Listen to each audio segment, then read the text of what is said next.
આગળ વાત સુરતની કરીશું, જ્યાં બુટલેગરે પોલીસ કોન્સ્ટેબલને ટક્કર મારી છે અને વાહન ચેકિંગ દરમિયાન બુટલેગરે પોલીસ કર્મીને ટક્કર મારી હતી.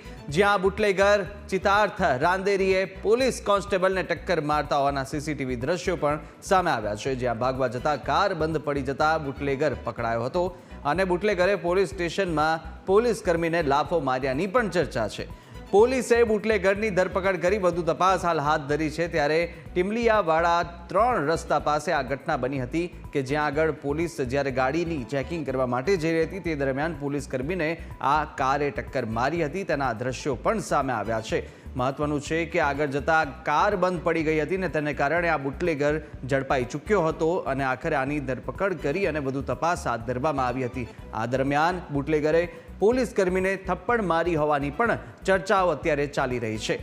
તો સુરતથી આ ઘટના સામે આવી છે. તો સીસીટીવી દ્રશ્યો પણ સામે આવ્યા છે કે જ્યાં આગળ સીસીટીવી દ્રશ્યોમાં જોઈ શકાય છે જ્યાં પોલીસ કર્મીને કાર ટક્કર મારી અને આગળ નીકળે છે. વધુ વિગતો સાથે સંવાદદાતા અમિત ફોનલાઈન પર જોડાઈ ચૂક્યા છે. અમિત, આ દ્રશ્યો પણ હવે સામે આવ્યા છે સીસીટીવી ફૂટેજની અંદર. જે બુટલેગર છે તે પોલીસ કર્મીને ટક્કર મારી અને કાર આગળ લઈ જતા જોવા મળી રહ્યો છે. આખરે બુટલેગર પકડાઈ ચૂક્યો છે, પરંતુ હવે કયા પ્રકારની કાર્યવાહી થવાની છે અને કયા કયા કલમો લાગી શકે છે આ બુટલેગર પર?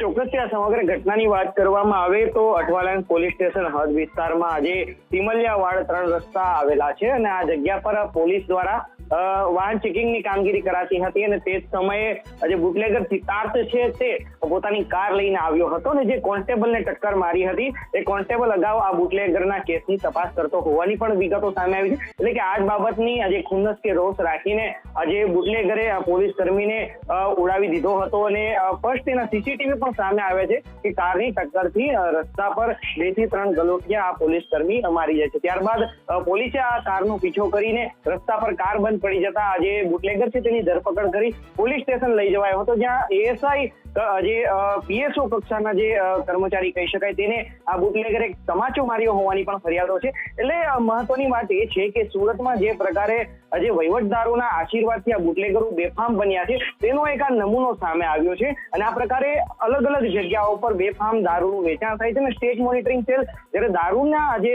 અડ્ડાઓ પર દરોડો કરે છે ત્યારે પોલીસ ઇન્સ્પેક્ટર લેવલના અધિકારીને બદલી થવી પડે છે અથવા તો સસ્પેન્ડ થવું પડે છે. એટલે વહીવટદારોના આશીર્વાદથી જાણે આ તમામ જે બુટલેગરો છે તે ફાટીને ધુવાડે નીકળ્યા હોય તેવું સ્પષ્ટપણે લાગી રહ્યું છે. જ્યારે આવા બુટલેગરો પર હવે પોલીસ કમિશનર લગામ લગાવવાનો આદેશ ક્યારે આપે છે તે જોવું રહ્યું.